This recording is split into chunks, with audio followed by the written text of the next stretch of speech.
On today's show, the Phoenix Suns defeat the Los Angeles Clippers 115-102, while Jalen Green shines in his debut and Bradley Beal cries. Let's talk about that much more in this edition of Locked On Phoenix Suns.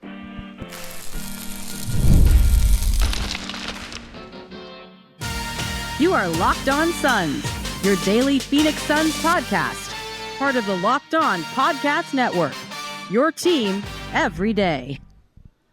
What is up, and welcome into Locked On Phoenix Suns, a winning Friday, if you will, maybe even Thursday night, whenever you may be listening, however you may be listening. Thank you so much for making myself and the show a part of your day. Reminder, Locked On Suns, free and available on all platforms, including YouTube. So click that follow or subscribe button to do it. Thousands of Suns fans have already done.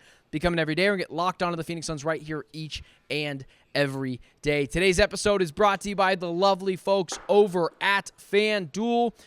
Right now, new customers can bet just $5, and if your bet wins, you'll get $300 in bonus bets to use across the app. Head to FanDuel.com to get started. Holy cow. Listen, I knew there was going to be a lot of things to talk about after this game. Bradley Beal's return to Phoenix, which we'll get into that, did not go super well. Jalen Green, as of last night, we learned would be debuting in this game. He ended up doing so, and wow, oh wow, did Jalen Green look really, really good. And you know what? That's what everyone wants to hear about. So let's start there. Jalen Green tonight was a revolution for the Phoenix Suns offense. Now, I know I have been the person who has been skeptical about the Jalen Green trade. When the Kevin Durant, Jalen Green, swap happened, I was the person who was tapering everyone's expectations. I had said, we'll see. He's a little bit of an inefficient player. Sometimes can be classified as a little bit of a shot chucker. And you guys in the comment section would tell me how hard I was being on Jalen Green before he'd even played yet. But I thought you got everything rolled into one for Jalen Green. Now, 95% of it was good. But in the first part of this game, and I don't want to harp on this for too long because Green was awesome. Let's not bury the lead. Jalen Green was 50% from the field and 46% from three. But I just want to throw this out there, just to have it out there. Early in this game from Jalen Green, you saw some of the bad habits come to light. Now, a lot of that you can chop up to, because again, I don't want to be negative on this guy. He was awesome tonight. A lot of that you can chop up to is he hasn't played in however many months. He's coming off an injury. He's just excited to be on the floor. And I'm not going to kill him for that at all. You know, one thing that the Suns team has been missing over the last couple of seasons outside of the last, previous 8 games before this? People that gave a damn to play basketball. How often last year did we talk about this team and say to ourselves, do they even want to be here? Do they even want to be here? Jalen Green, I didn't see any of that tonight. He gave an F, if you will, and that's something we've been talking about is, wow, it's a breath of fresh air to have a bunch of guys that just care to play basketball. And that's not a shot on anyone in particular, although people will point to some players, and I'll say no. That team just didn't have an identity. They just didn't know what they were. And that happens when you have a team that doesn't know what they are. The Suns know exactly what they are. And Jalen Green, at least tonight, fit into it perfectly. Now, in the beginning, you did see some of the bad habits come to light. There were a couple of times where we had Jason Timpton on the pod a couple of months ago, or about a month ago, and he came on and he'd said, and this is something I had been saying, he goes to the rim, a little bit indecisive, meaning sometimes he's just throwing things up and hoping it goes in or not looking for the extra pass. He has to know that the ball is going to come back to him, and that's a Devin Booker and coaching thing. That's where Booker's got to pull him aside and say, hey, listen, I was open here. Throw it back over to me. They're going to swarm me. I'll get it to you. We'll make sure you get yours. And I think Green is someone who, at least in the beginning of this game, kind of felt like, because he did have to do everything in Houston. Yes, Alperen Sengun is a good offensive player. Amen Thompson last year was not. Dillon Brooks, 40% from three, solid player, but no one wants to make Dillon Brooks their 1A of a team's offense. Fred VanVleet, again, good player, but Jalen Green was the leading scorer of that team. And so this is where the best argument for Jalen Green comes in. It's what happens when you ask him to be the secondary scorer. Now, I know tonight he had more points than Devin Booker. Part of that is the heat check that is Jalen Green. He comes out firing on all cylinders, 50% from the field, 46% from three. There's that efficiency we talked about. That's pretty efficient if you ask me. Like you pair him up alongside Devin Booker, the gravitational pull defensively that is going to go after Booker, whether he likes it or not, is going to benefit Jalen Green. And then you saw later in this game, and we'll get to this a little bit later, Jalen Green was playing awesome, so they're like, well, we can't send three guys at Devin Booker. We've got to be able to spread this apart a little bit. Someone go after Green. We can't let him beat us. Because we said at the beginning of the game, we're going to make you beat us. And you know what? He beat them. And when you have a game like tonight where they're firing on all cylinders, where you are playing cleanup duty with Malawatch and Colin Gillespie and Fleming and Hayes Davis and Goodwin to end the game, it's a really good place to be. And so Jalen Green tonight, that was like in the beginning, some of the I don't want to say bad because I don't think it was necessarily awful. I just think it was, hasn't played in a little bit, still learning and acclimating to this team and knowing he doesn't have to do everything.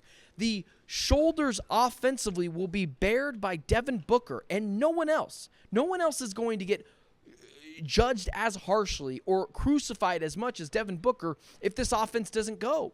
So you take out that mental pressure for Jalen Green, and he's able to play like he did tonight. And that's where all of you guys told me, easy.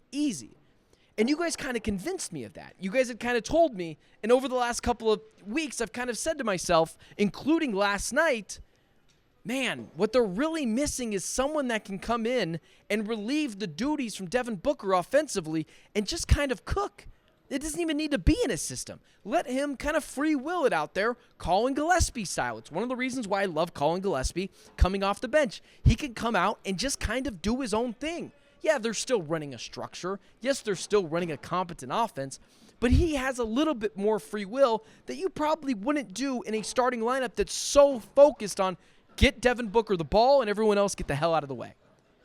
And I think the biggest thing tonight where Jalen Green impacted so much, and whether he's playing well or maybe not playing super well, the ability to have him come in, and we talked about this ad nauseum, and it's like they miss this guy so much. And tonight you saw it. When Devin Booker comes out of the game, who's your second best shot creator? Go to the previous 8 games before this. Who's your second best shot creator? Okay, it's Devin Booker, and then we know Jalen Green is there when he's in. Who is it after that? Like, let's say everyone's healthy. Oh, it's Dillon Brooks? That's your second best shot creator? That's a bad place to be.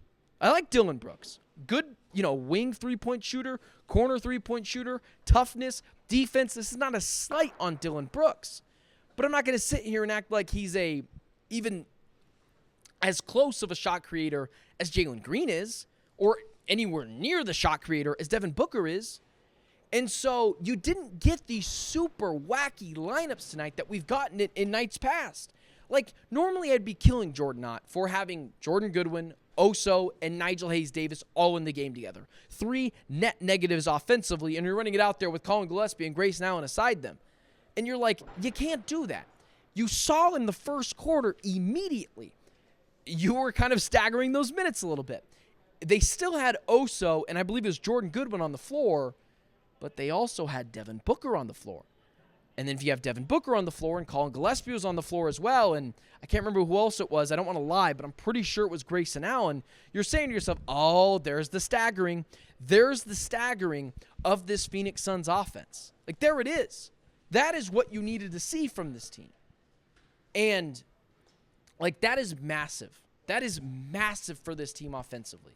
That Devin Booker, listen, let me just look tonight. I know Devin Booker played 39 minutes the other night, and I told you guys, God, you can't be running Devin Booker into the ground as much as they've been doing over the past couple of games. And tonight, like, he still played 37 minutes. That came down a tick, but, the Clippers, the game really never felt close, but had a couple of different runs. I expect those minutes to come down a little bit. Not 39 minutes to 31 minutes, but 39 to 35, 34. And over a calculation of an NBA season, that's a lot. And so that was the biggest place where Jalen Green was felt offensively, was when Devin Booker comes off the court, you have a shot creator and a playmaker in Jalen Green. Even if I am concerned about the efficiencies at times, offenses are going to have, or defenses are going to have to hone in on him. Like, we can't let this guy beat us because we know if he gets hot, it's going to happen like it does tonight. He's going to drop 46% from three. And, like, that is massive for this team. Over the last couple of nights, you didn't have that. Like, one of the reasons why they lost that Golden State Warriors game was because they cut the lead to 7 with Devin Booker in the lineup in the third quarter. He immediately goes in for that patented rest in the fourth quarter, and the lead shoots up to 15. Because you're asking the Suns to go in a Steph Curry, Jimmy Butler, in that game, Moses Moody fight, with Colin Gillespie and, Nigel Hayes-Davis? Like, you're going to lose those matchups. You throw Jalen Green into the fold, and you feel a little bit better about it. I'm not saying it's going to turn the Suns into a 30-win team to a 45-win team. But, like, this was the recipe. This was the recipe. And so let's get more into it. Let's talk more about Jalen Green, the impact it had on Devin Booker. Let's talk a little Bradley Beal. Let's poke some fun. Why not? That's what I do here. I like to poke the bear a little bit. And let's get into much more next.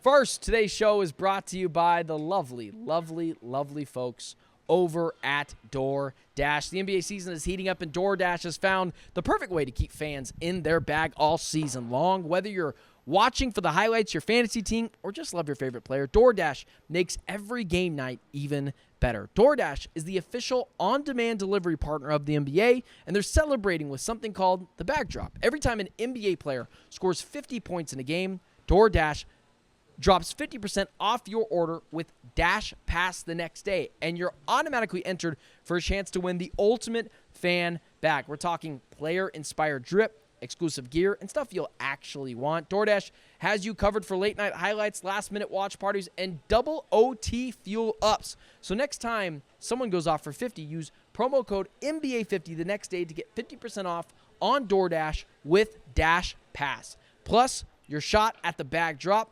Dash Pass members only, 50% up to $10 a day after a 50-point game with promo code. Terms apply. No purchase necessary. Ends April 13th. Open to U.S. residents 21 or older. Visit DoorDashInYourBag.com for full details. DoorDash in your bag all season long. So, really quickly, there was a couple of really good things that we saw tonight in the arena. Bradley Beal, going out pouting. I forgot to mention this at the beginning of the show. Very nice fan. Not fan. I don't have fans. I have listeners. I have supporters. A very nice fan. I just said it again. A very nice listener and supporter of the show. My guy Kevin came up to me, told me he listens to the show. You come and see me around here. Come say what's up.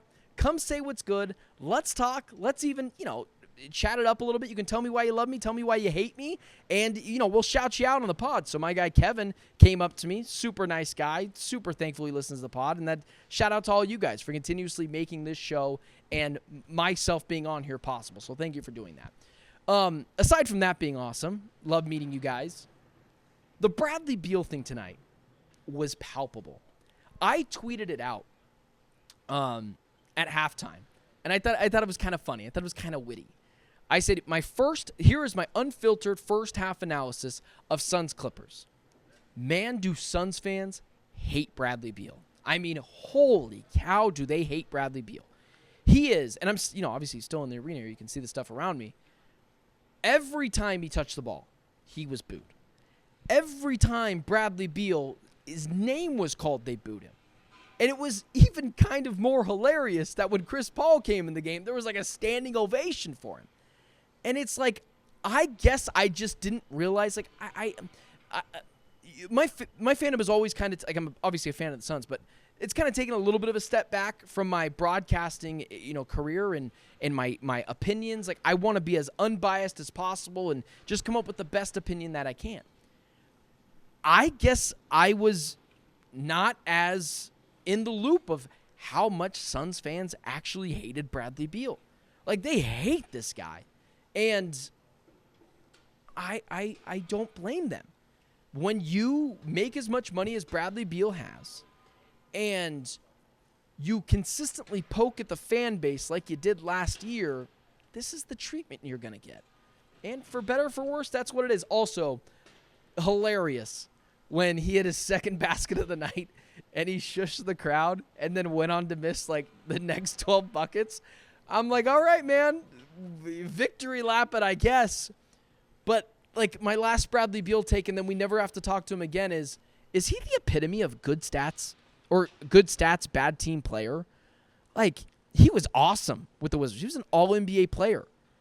But the only two times he had real expectations to win with the Suns and the Clippers, this dude has been terrible. And so, like, that's it. Like, again, I just don't hate Bradley Beal. A little bit of a bandwagon Florida Gators fan. Watched the guy for a long time, but I guess I was just not in the loop of how much Suns fans really disliked this guy. But what I will say is that was the best game Bradley Beal ever played for the Phoenix Suns. Making, and every time I wanted to feel bad for Bradley Beal, I remembered he was making $20 million a year to play against the Suns.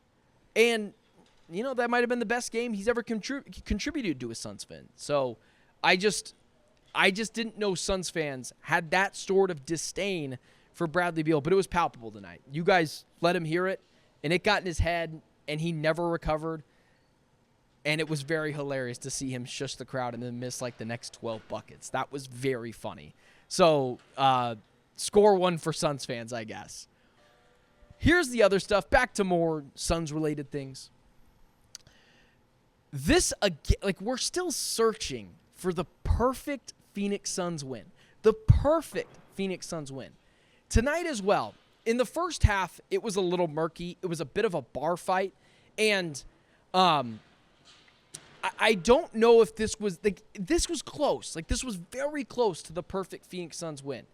And maybe some people would disagree with me, but this maybe might have been it too. This was perfect. The first half, Suns weren't shooting super well. I think they were shooting like somewhere between sub 40% or a little bit higher than that. And the Clippers were also not playing super effectively. And it was a straight up bar fight.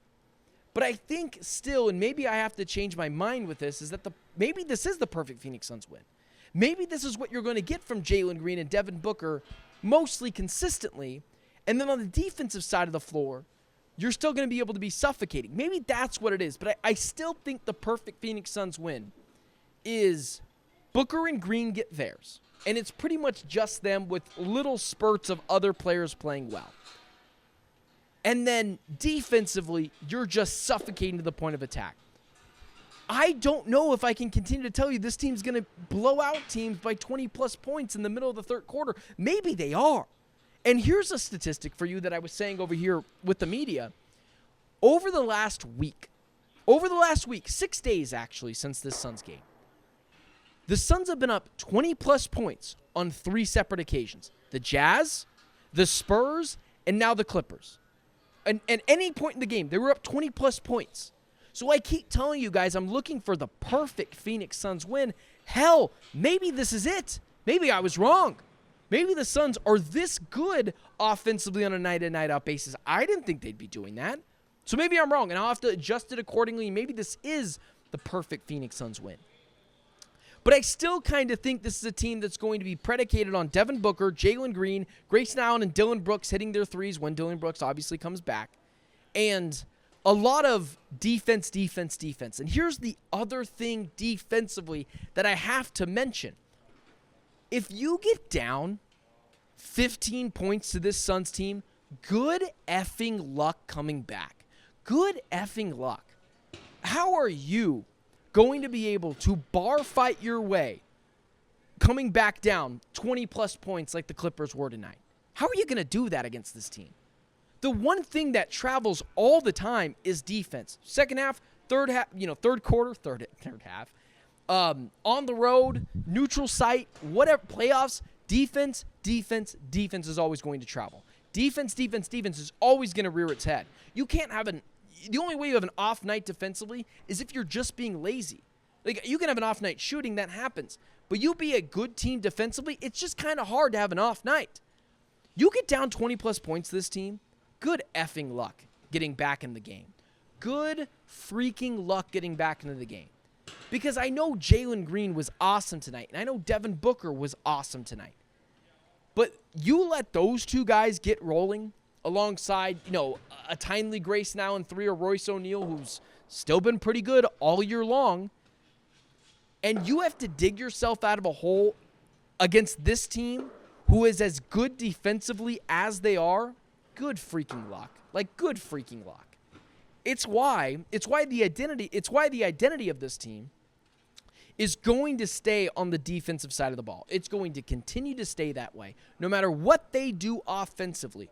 Good freaking luck digging yourself out of these games. Because in the last 3 of the last 4 games, in the last 6 days, not even a full week, they've been up 20-plus points against the Jazz, Spurs, and the Clippers.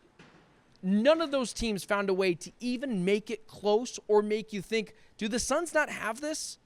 Because defensively, they are that good. Suffocating, stifling, diving on the floor for loose balls. That stuff is impressive. And the Suns doing that tonight, I mean, when the Clippers got down 20-plus points, I started working on prep for the show, and that was midway through the third quarter. Because you're not coming back from that 90% of the time. Maybe a team just shoots their way back into it, and it happens. That's not what I saw tonight. And it's another example of this team falling back on what they do defensively. And it's stifling, it's tenacious, it's aggressive, and those are all, adjectives or verbs that you want to see attributed to this team on a night in, night out basis. Let's look at that box score. Let's talk about some rotations. And let's just talk about more Jalen Green, because you want to know why? It's fun. Next. First, today's show is brought to you by the lovely, amazing folks over at FanDuel. The NBA is back, and there's no better place to get in on the action than FanDuel, the official sports betting partner of the NBA. Even if you miss the start of the game or you want to ride the hot hand, FanDuel has live bets on everything from who will score next to fourth quarter comebacks. Plus, you can even combine live bets into a same-game parlay for a bigger shot at a bigger payout. It keeps every game exciting, especially when your team's making that late push. Right now, FanDuel is giving new customers $300 in bonus bets when your first $5 bet wins. So head to FanDuel.com to sign up and play your game with FanDuel, the official sports betting partner of the NBA. Today's episode is also brought to you by Prize Picks. You and I make decisions every day, but on Prize Picks, being right can actually get you paid. Don't miss any of the excitement of the sports season, whether you're following the NFL, NBA, or both. There's no better time to jump in on the action. If you haven't tried it yet, Prize Picks is the simplest way to play. Just pick more or less on at least 2 player stats, and if you get them right, you win. It takes less than 60 seconds to make your lineup, and you can play anywhere Prize Picks operates, including California, Texas, and Georgia. I like picking, my favorite players. Like, right now, who's pretty fun to watch right now, Jacoby Brissett. Maybe you want to pick Jacoby Brissett's overs on, passing yards and maybe Devin Booker's points or maybe Jalen Green's points. And the new stacks feature is a game changer. And you can now pick more on maybe someone like Steph Curry's points, threes, and assists in the same game. Plus, if one of your players leaves early with an injury, the injury reboot saves my lineup from a loss. Download the Prize Picks app today and use code LOCKEDONNBA to get $50 in lineups after you play your first $5 lineup. That's code LOCKEDONNBA for $50 in lineups after your first $5 lineup. Prize Picks, it's good to be right. All right, closing out the show. As I look through the Suns, team statistics tonight, here's something that the Suns changed that was a problem in the first half, but ended up not being so much. The Suns forced 15 turnovers tonight, which is obviously pretty freaking good. Yeah, maybe it could be a little bit better, but, for the Suns that are a defensive-minded team, but 15 turnovers, pretty freaking good. But here's the difference. How many times have I told you guys man, the Suns are forcing 17 turnovers, but they're only getting 10 points out of those. Tonight, it was different. They forced 15 turnovers tonight and had 26 points conceded off turnovers. And again, on the inverse, they had 16 turnovers tonight. This is where it's not so great. They gave up 19 points off turnovers. You can't allow teams to get out in transition and score on you quickly. That's something that isn't great. But again, turnovers, it's hard to obviously stop teams not scoring from those because oftentimes they're running out in transition. But tonight, 15 turnovers off the Clippers, 26 points conceded off those turnovers. Also, we did see a rookie sighting tonight from Comeon Malawatch and Rasheer Fleming, but once again, you only got 1 minute of each player. And what am I supposed to assess in that time? Here's your, Oso Ighodaro take for the day. I don't want to make this like a rag on Oso thing. But again, I just don't understand. He's out there getting cardio while the rest of the guys are actually playing basketball. 0 points tonight, 2 rebounds, 12 minutes. I mean, that's better and down from his, 20 minutes against the Golden State Warriors. When is Comeon Malawatch going to get his chance? When's he going to get his chance? I get maybe Rasheer Fleming is going to have a little bit of a harder time. I get it. Like, Royce O'Neal's playing really well. Grayson Allen, I think, is playing really well this year, despite what some people are trying to tell me. Ryan Dunn, brought the house down with 1 dunk, almost did it twice, and, again, is suffocating defensively. So Rasheer might take a second, but, Nick Richards ain't doing anything. Oso Ighodaro ain't doing anything. Thank God we only got 1 minute of Nigel Hayes-Davis, who's, someone who I've told you guys, I'm just kind of out on. But, here's your 1 minute rant of Comeon Malawatch needs more time. It feels like me talking about Michael Wilson for the Arizona Cardinals. Every time that dude's on the field or Comeon Malawatch being on the floor, good things happen, and they're just not getting him his due. And so I wonder when that's going to happen. Guys, people ask me, and I'm just I don't know when that's going to happen, but hopefully it happens soon. Here's another thing. Colin Gillespie, who has been a revolution for this team, was terrible on the offensive side of the floor tonight. I guess I shouldn't say that. He had 7 assists tonight, so that's not fair. Colin Gillespie shooting the basketball wasn't good tonight. 0 for 5 from the field, 0 for 5 from 3 as a whole. A couple of them looked like good shots, just ended up not going down. And again, this is what makes Jalen Green so freaking awesome. You have imagine if the Suns were playing this game tonight without Jalen Green, and Colin Gillespie, instead of 0 for 5, he gets more shot attempts. He's 2 for 10 from the field. What are we talking about? The Suns lost tonight because Devin Booker was awesome and no one else carried their weight. Jalen Green is that bridge of everyone carrying their weight. Devin Booker, awesome. Jalen Green, awesome. You can afford a bad night from Colin Gillespie. You don't have to put so much on his plate to where you're saying to yourself, if he's not playing well, who the heck is picking up the slack? Again, it wasn't just Jalen Green tonight who was awesome. Grayson Allen and Royce O'Neal, people keep telling me, they're not playing as well as they think they are. I don't know what people are watching. Royce O'Neal, the dude's just on a heater right now. 50% from 3 tonight. Grayson Allen, 4 for 9 from 3. 53% from the field. And one of the things that I continuously notice from Grayson Allen, and not just Grayson Allen, but also Devin Booker, what the hell is up with them being good rim defenders? They are almost having timely stops around the rim often. And then I saw the other day some of the statistics. Devin Booker's one of the best rim defenders in the NBA right now. It's 9 games in the season. Statistics are weird. Probably won't finish there. But I was again, your eyes don't lie to you. You don't need to always look at the statistics right away. Develop an opinion, see what you see on the floor, compare it to the statistics like we do every single night here on the show. And I was that makes sense. And so, Royce O'Neal, Grayson Allen might shoot you out of a couple of games this year, but they have been way more positives than negatives for this team. And so, thus ends an illustrious night for the Phoenix Suns, led by Devin Booker, led by Jalen Green, and those two guys are going to feed off each other all year long. And I can't wait for when we talk about a game. I mean, obviously I can wait for this, but for the story, it'd be fun to talk about. When either Devin Booker or Jalen Green have an off game, but the other one is awesome. And then you can just be yep, that's why you have these guys. So that one can help cover up for sometimes the sin of another. And so that's fun tonight, man. I had a lot of fun. Easiest 30 minutes I've ever had to do. Well, maybe not ever, but it's up there. Jalen Green's debut. Phoenix Suns win. Bradley Beal goes home crying. It was funny. After the game, I got a video of him walking out of the tunnel. And I expected him to be more pissed off, but, I guess not. And he's just kind of dapping it up with his homeboys after the game. And I'm just like, God, can you be a little bit more serious? You just, you just shot tour dates tonight. But maybe there is something to addition by subtraction. I don't really believe that with Kevin Durant. Yeah, he had some issues. And I think, obviously, not completely obviously not a great leader.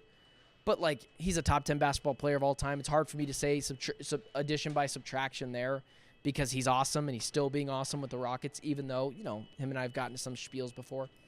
But Bradley Beal, how much of a locker room or personnel issue was he? I don't know, man. Him laughing in the tunnel after they just got their asses kicked and he was terrible, shot tour dates tonight. I'm just like, what an unserious player. Good win for the Suns. Good win. And might be the start of something beautiful here between that backcourt of Jalen Green and, of course, Devin Booker. With that being said, guys, follow me on all social media platforms at Ben Garcia Show. Thank you so much for continuously making this show a part of your day, night, midday, whatever that looks like. With that being said, guys, I will talk to you guys on Sunday night, Monday morning. Can't wait to do that. Suns get a big dub. And listen, 4-5 through the first 9 games, 4-1 at home. I would have taken that. And so I'll talk to you guys on Sunday night, Monday morning.